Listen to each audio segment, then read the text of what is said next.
ഓം ശാന്തി. 2669 അവ്യക്ത മഹാവാക്യങ്ങളുടെ തുടർച്ച.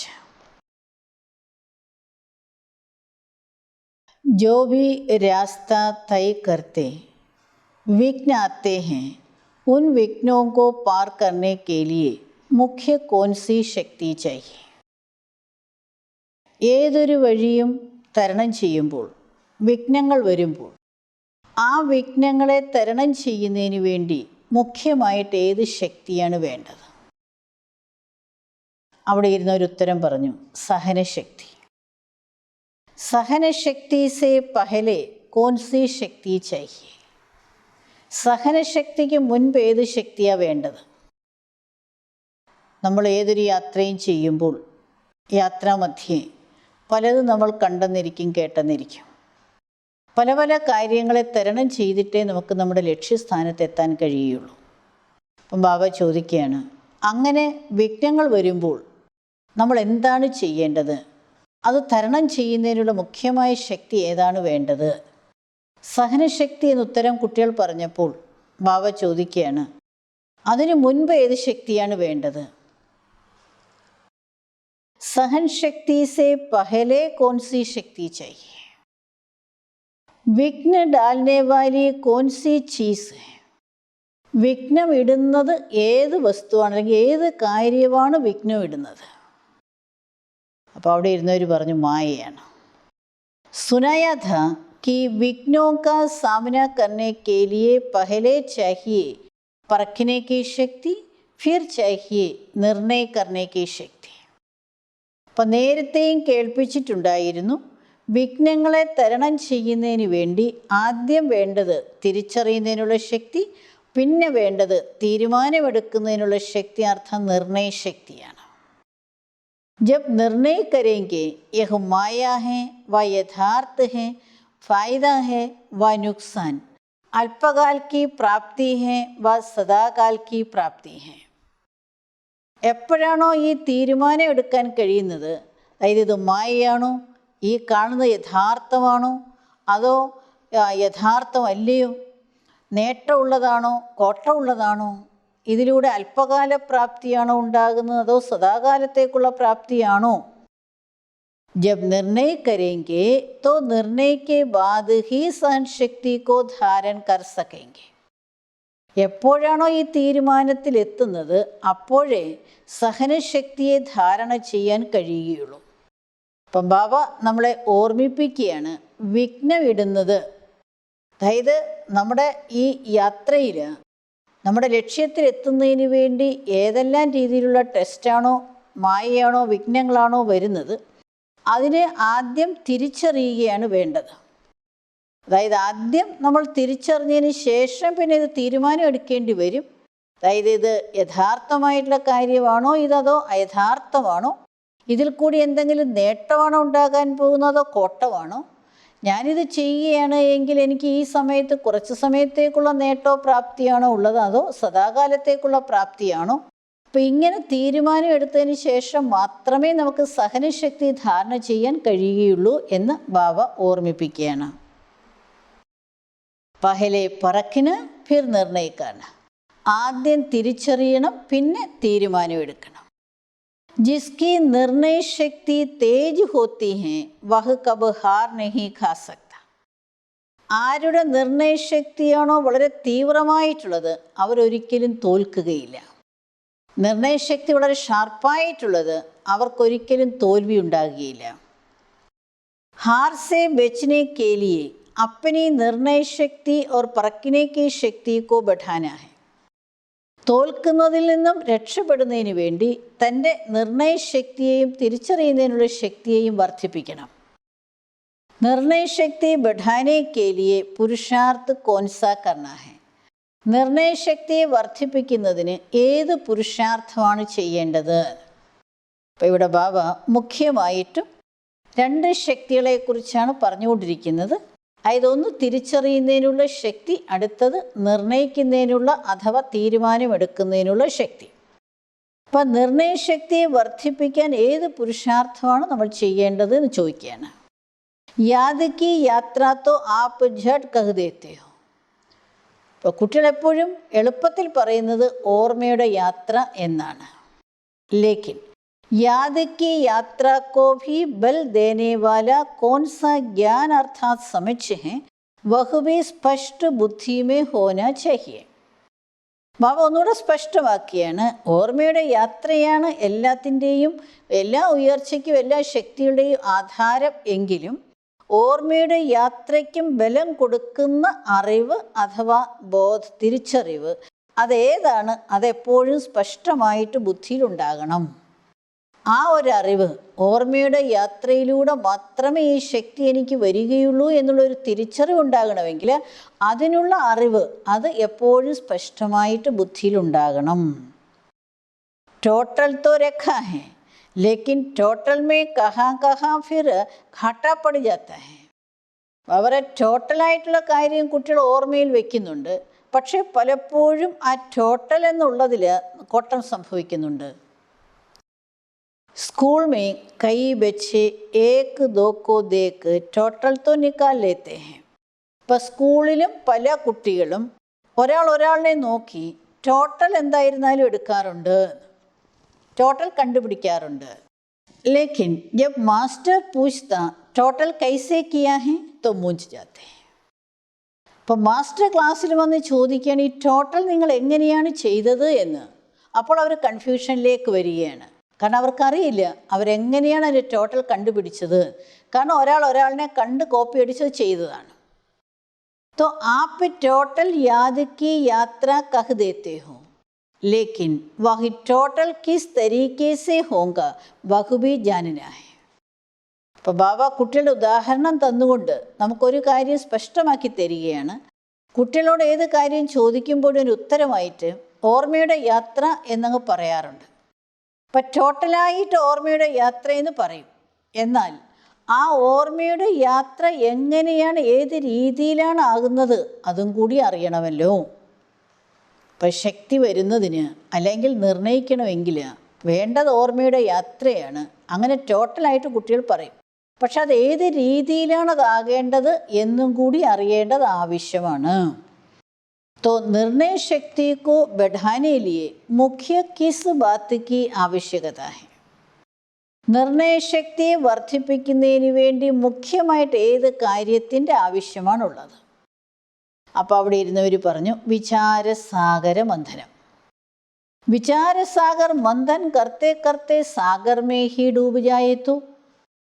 അപ്പോൾ വിചാരസാഗര മന്ഥനം ചെയ്ത് കുട്ടികൾ സാഗരത്തിൽ തന്നെ അങ്ങ് മുങ്ങിപ്പോയാലോ? कई बैठते हैं विचार सागर मंथन करने लेकिन कोई लहर ऐसी आती है जो साथ ले जाती है. ബാബ പറയാണ് ചില കുട്ടികൾ ഇരിക്കുന്നത് വിചാരസാഗര മന്ഥനം ചെയ്യുന്നതിനാണ്. പക്ഷേ ചില അലകൾ അങ്ങനെ വരാറുണ്ടെന്ന് അവരെയും കൂടെ കൂട്ടിക്കൊണ്ടങ്ങ് പോകാറുണ്ട്. അപ്പം ബാബ പറയുന്നത് കുട്ടികൾ മനനമൊക്കെ ചെയ്യുന്നുണ്ട്, വിചാരസാഗര മന്ഥനമൊക്കെ ചെയ്യുന്നുണ്ട്. പക്ഷേ ചില സമയത്ത് അങ്ങനെയുള്ള ചില ചിന്തകളുടെ ആഴത്തിലേക്ക് അങ്ങ് പോകും. അതായത് കാര്യം എന്തിനാ ഞാൻ ഇരുന്നതെന്ന് കൂടി കുട്ടികളങ്ങ് മറന്നു പോകാറുണ്ട്. जैसे कोई भी स्थूल शारीरिक ताकत कम होती है तो ताकत की खुराक दी जाती है. അപ്പം ഏതുപോലെ സ്ഥൂലമായ ശരീരത്തിനും ശക്തി കുറയുമ്പോൾ ശക്തി ഉണ്ടാകുന്നതിനുള്ള ടോണിക് കൊടുക്കാറുണ്ടല്ലോ. वैसे ही निर्णय शक्ति को बढ़ाने लिए मुख्य खुराक यही है जो पहले भी सुनाया, अशरीरी निराकारी और कर्म से न्यारे. അതേപോലെ നിർണയശക്തിയെ വർദ്ധിപ്പിക്കുന്നതിന് വേണ്ടിയുള്ള മുഖ്യമായ ടോണിക് അല്ലെങ്കിൽ ആഹാരം ഇതുതന്നെയാണ്. ഏതാണോ നേരത്തെയും കേൾപ്പിച്ചിരുന്നു ബാബ, അശരീരി സ്ഥിതി, നിരാകാരി സ്ഥിതി അഥവാ കർമ്മത്തിൽ നിന്നും ഡിറ്റാച്ച് ചെയ്യുക. കർമ്മസേ കർമ്മമേ ന്യാരെ, കർമ്മം ചെയ്തുകൊണ്ടും കർമ്മത്തിൽ നിന്ന് ഡിറ്റാച്ച് ചെയ്യുന്ന ആ ഒരു നിരാകാരി സ്ഥിതി നമ്മൾ അഭ്യസിക്കണം. കർമ്മം ചെയ്യാതിരിക്കുക എന്നുള്ളതല്ല, കർമ്മം ചെയ്തുകൊണ്ടും ആ കർമ്മത്തിൻ്റെ പ്രഭാവത്തിന് അതീതമായിട്ടുള്ള ഒരവസ്ഥയെ നമ്മൾ പ്രാക്ടീസ് ചെയ്തെടുക്കണം. നിരാകാരി വ അശരീരി അവസ്ഥ തോ ഹുയി ബുദ്ധി തക്, लेकिन कर्म से न्यारा भी रहे और निराला भी रहे, जो हर कर्म को देख करके लोग भी समझे कि यह तो निराला है, यह लौकिक नहीं अलौकिक है. നിരാകാരി അഥവാ അശരീരി അവസ്ഥ അത് ബുദ്ധി വരെയാണുള്ളത്. എന്നാൽ കർമ്മത്തിൽ നിന്നും വേറിട്ടിരിക്കുക അഥവാ വിചിത്രമായ ഒരവസ്ഥ, ഓരോ കർമ്മവും കണ്ട് മറ്റുള്ളവരിങ്ങനെ മനസ്സിലാക്കണം, ഇവർ ഇതിൽ നിന്നെല്ലാം വേറെയാണ്, ഇവർ ലൗകികമല്ല അലൗകികമാണ് എന്ന് മറ്റുള്ളവർക്ക് തോന്നും വിധം കർമ്മം ചെയ്തുകൊണ്ടും അതിൽ നിന്ന് ഡിറ്റാച്ച് ചെയ്യുന്ന ഒരവസ്ഥ, ആ ഒരു സ്ഥിതി കുട്ടികൾ ഉണ്ടാക്കിയെടുക്കണം എന്ന് ബാബ പറയുകയാണ്. तो निर्णय शक्ति को बढ़ाने के लिए यह बहुत आवश्यक है. നിർണയശക്തിയെ വർദ്ധിപ്പിക്കുന്നതിന് ഇത് വളരെ ആവശ്യമാണ്. जितना इन बातों को धारण करेंगे उतना ही अपने विघ्नों को भी मिटा सकेंगे और जो सृष्टि पर आने वाले विघ्न हैं ഉനോസെ ബച്ച് സക്കേങ്കി. അപ്പം എത്രമാത്രം ഈ കാര്യങ്ങളെ ധാരണ ചെയ്യുന്നു അത്രയും തൻ്റെ വിഘ്നങ്ങളെ ഇല്ലാതാക്കാൻ കഴിയും. സൃഷ്ടിയിൽ വരുന്ന എല്ലാ വിഘ്നങ്ങളിൽ നിന്നും രക്ഷപ്പെടാനും കഴിയും. അപ്പോൾ ബാബ നമ്മളിൽ നിർണയശക്തി വർദ്ധിപ്പിക്കുകയാണെങ്കിൽ ഉണ്ടാകുന്ന നേട്ടങ്ങളെക്കുറിച്ച് പറയുകയാണ്. വരുന്ന വിഘ്നങ്ങളെ നമുക്കില്ലാതാക്കാനും കഴിയും. അതേപോലെ ലോകത്ത് അഥവാ സൃഷ്ടിയിൽ വരുന്ന മറ്റ് വിഘ്നങ്ങളെയും നമുക്കില്ലാതാക്കാൻ കഴിയുന്നത് നമ്മുടെ നിർണയശക്തി വർദ്ധിക്കുന്നതിനനുസരിച്ചാണ്. അപ്പം നിർണയശക്തിയെ വർദ്ധിപ്പിക്കുന്നതിന് വേണ്ടിയുള്ള വഴിയാണ്, വിധിയാണ് ബാബ നമ്മളെ ഓർമ്മിപ്പിക്കുന്നത്. അശരീരി സ്ഥിതി, നിരാകാരി സ്ഥിതി, അത് കർമ്മം ചെയ്തുകൊണ്ടും നമ്മൾ അഭ്യസിക്കുന്നതിന് വേണ്ടി നമ്മളെ ഓർമ്മിപ്പിക്കുകയാണ്.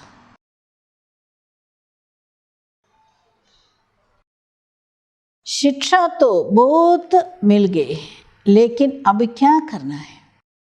കുട്ടികൾക്ക് ഇഷ്ടംപോലെ അറിവ് കിട്ടിക്കൊണ്ടിരിക്കുകയാണ്, വളരെയധികം ശിക്ഷണം കിട്ടിക്കഴിഞ്ഞു, ഇനി എന്താണ് ചെയ്യേണ്ടത്? ശിക്ഷാ സ്വരൂപ് ബന്നാ ഹൈ. എന്താണോ നമുക്ക് ബാബ തന്നുകൊണ്ടിരിക്കുന്ന അറിവ് അതിൻ്റെ രൂപമായി തീരണം, സ്വരൂപമായി തീരണം. ശിക്ഷ और आपका സ്വധർമ്മ അലഗ് നഹീ ഹോനാ ചാഹിയേ.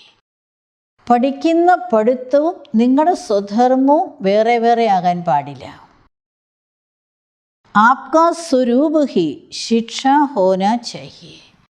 നിങ്ങളുടെ രൂപം തന്നെ, അതായത് നിങ്ങളുടെ ചിന്തകളുടെ ആ രൂപം, നിങ്ങളുടെ ദൃഷ്ടിയായിരുന്നാലും ഭാവനയായിരുന്നാലും മുഖമായിരുന്നാലും പ്രവൃത്തികളായിരുന്നാലും അത് മറ്റുള്ളവർക്ക് ശിക്ഷണം കൊടുക്കുന്ന രീതിയിലായിരിക്കണം.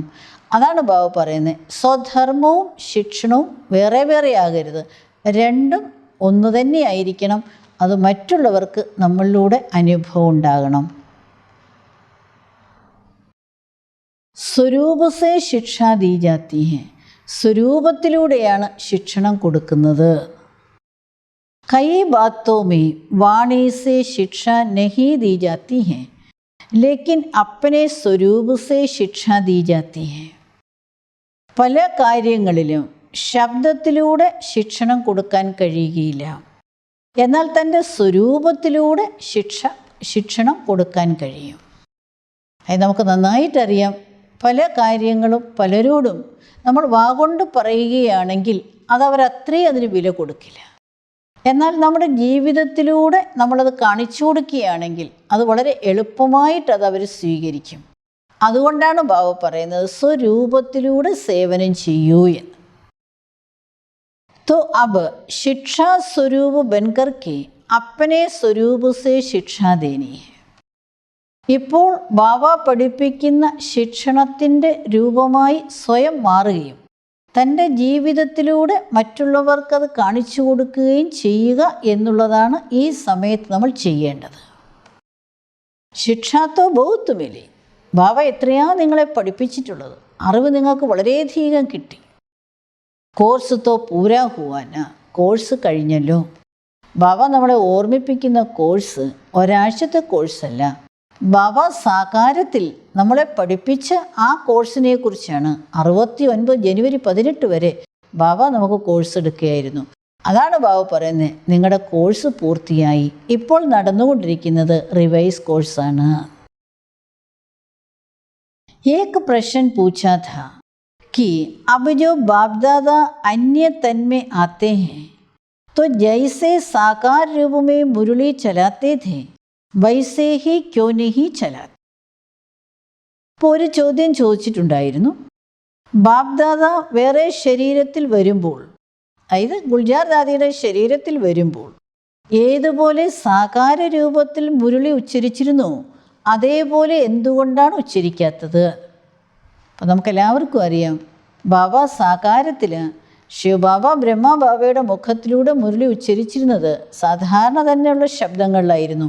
അർത്ഥം നമ്മളെപ്പോലെ ശബ്ദത്തിൽ വരുമായിരുന്നു.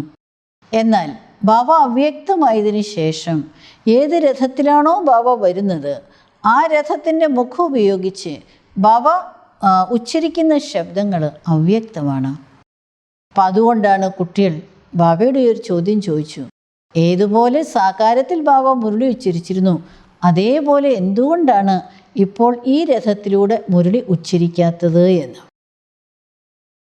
ക്യാ വൈസേ ഹി മുരളി നഹി ചലാ സക്തേ ഹെ. എന്ത് ബാബയ്ക്ക് അതേപോലെ തന്നെ മുരളി ഉച്ചരിക്കാൻ സാധിക്കില്ലേ?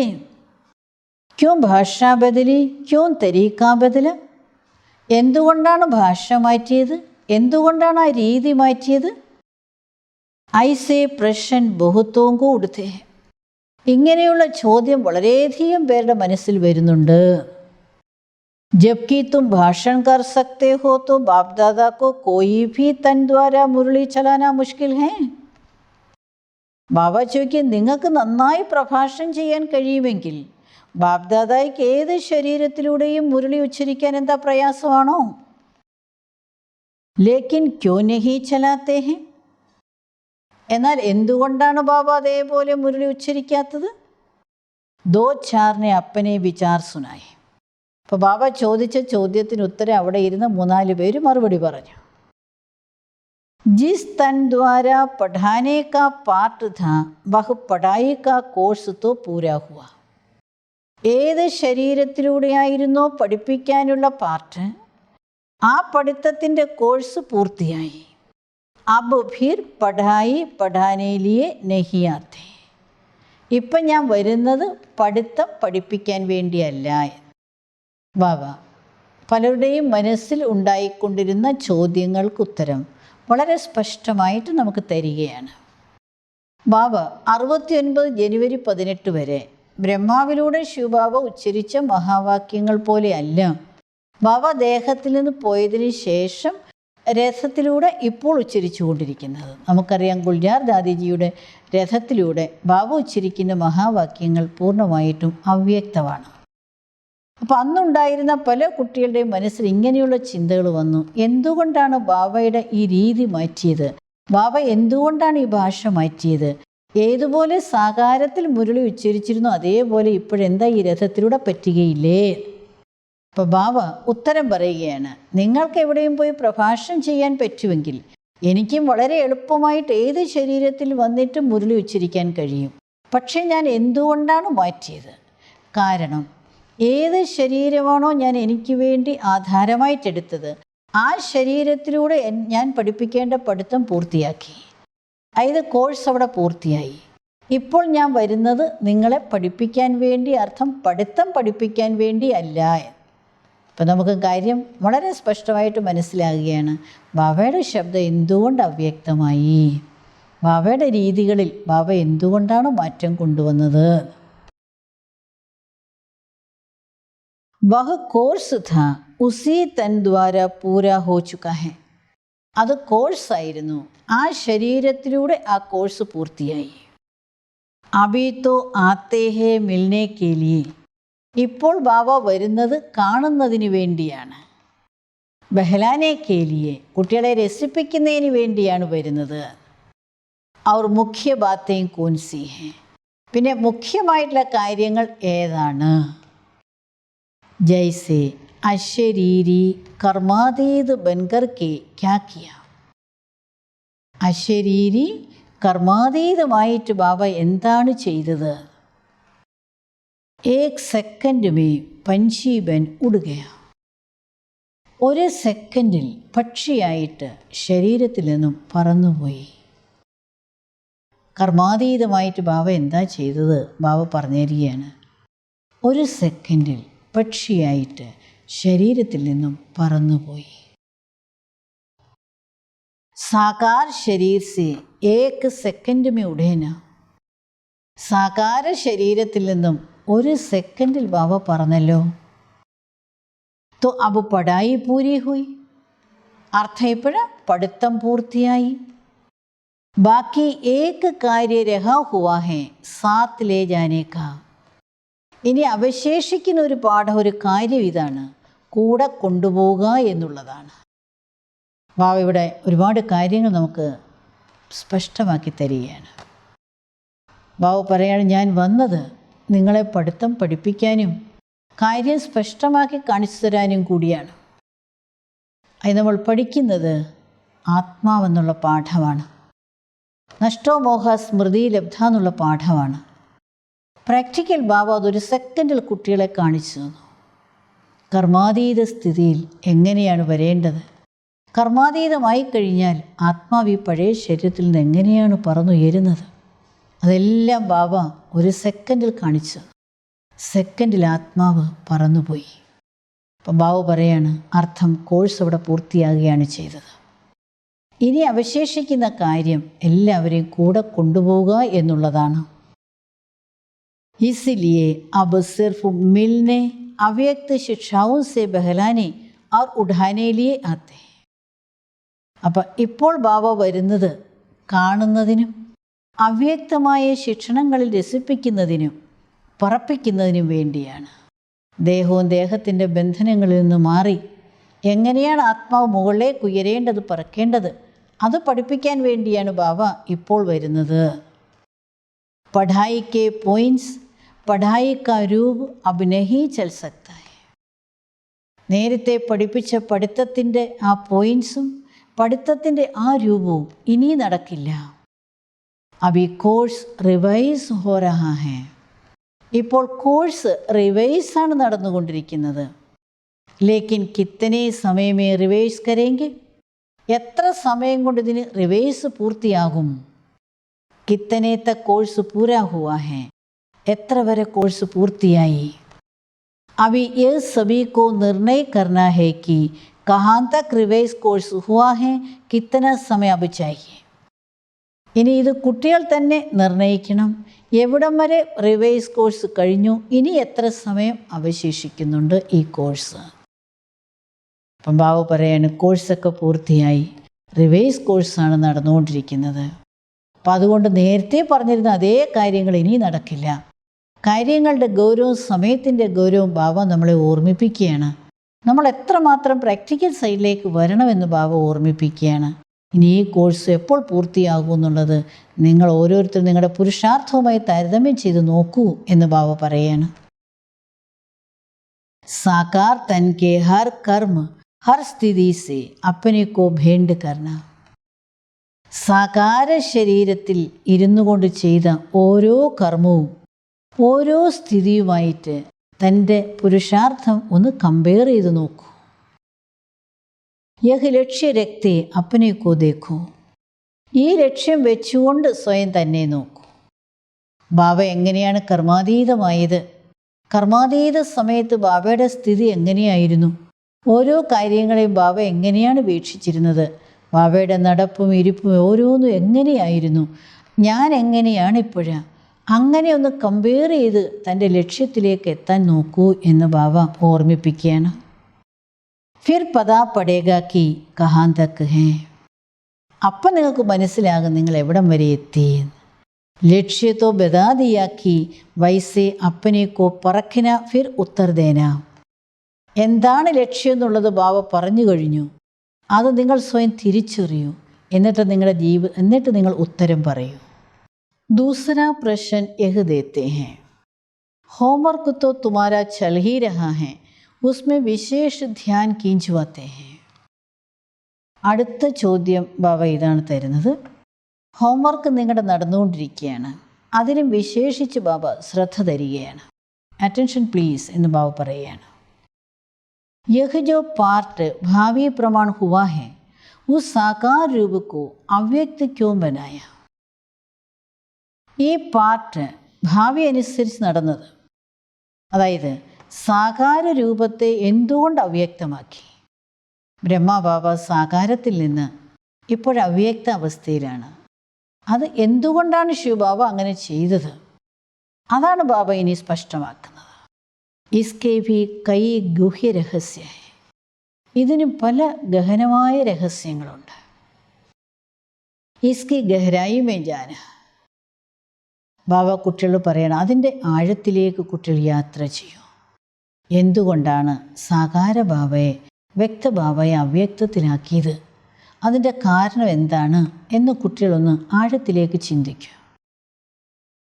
सागर की लहरों में नहाने नहीं लग जाना, लेकिन सागर के तले में जाना. സാഗരത്തിൻ്റെ അലകളിൽ കുളിച്ചുകൊണ്ടിരിക്കുന്നതിന് പകരം സാഗരത്തിൻ്റെ ആഴങ്ങളിലേക്ക് യാത്ര ചെയ്യണം. ഫിർ ജോ രത്തൻ മിലേ വഹിലേ ആന, പിന്നെ ഏത് രത്നങ്ങളാണോ ആ ആഴത്തിൽ നിന്നും കിട്ടുന്നത് അത് നിങ്ങൾ കൊണ്ടുവരണം. യഹ് സോച്ന ഇൻകാ ഗുഹ്യ രഹസ്യ ഡ്രാമേ ക്യാ നൂന്താ ഹുവാ ഹെ, ഡ്രാമയിൽ ഇതിൻ്റെ എന്ത് രഹസ്യമാണ് അടങ്ങിയിരിക്കുന്നത്, ഏത് ഗഹന രഹസ്യമാണ് ഇതിൽ അടങ്ങിയിരിക്കുന്നത് എന്ന് കുട്ടികൾ നന്നായി ചിന്തിക്കണം. ഊപ്പർ കോയി ഗുഹ്യ രഹസ്യ ഹേ, തീർച്ചയായിട്ടും ഇതിൻ്റെ മേൽ എന്തെങ്കിലും ഗഹനമായ രഹസ്യമുണ്ട്. ബിനാ രഹസ്യക്കെ തോ കോയി ഭി ചലൻ ഹോ ഹി നഹി സക്തി, ഗഹനമായ രഹസ്യങ്ങളില്ലാതെ ഒരു കാര്യവും നടക്കില്ല. അപ്പോൾ അതുകൊണ്ട് ബാബ ഓർമ്മിപ്പിക്കുകയാണ്, തീർച്ചയായിട്ടും ബ്രഹ്മബാബയെ ശിവബാബ ഈ സമയത്ത് അവ്യക്തമാക്കിയെങ്കിൽ അതിൻ്റെ പിന്നിൽ വളരെയധികം ഗഹനമായ ആഴത്തിലുള്ള രഹസ്യങ്ങളുണ്ട്. അപ്പോൾ അതെന്തുകൊണ്ടാണ് അങ്ങനെ ചെയ്തത് എന്ന് കുട്ടികൾ വിചാരസാഗര മന്ഥനം ചെയ്യണം, സാഗരത്തിൻ്റെ ആഴങ്ങളിലേക്ക് യാത്ര ചെയ്യണം എന്ന് ബാബ ഓർമ്മിപ്പിച്ചുകൊണ്ട് ഈ മുരളി ഇവിടെ നിർത്തുകയാണ്. ഓം ശാന്തി.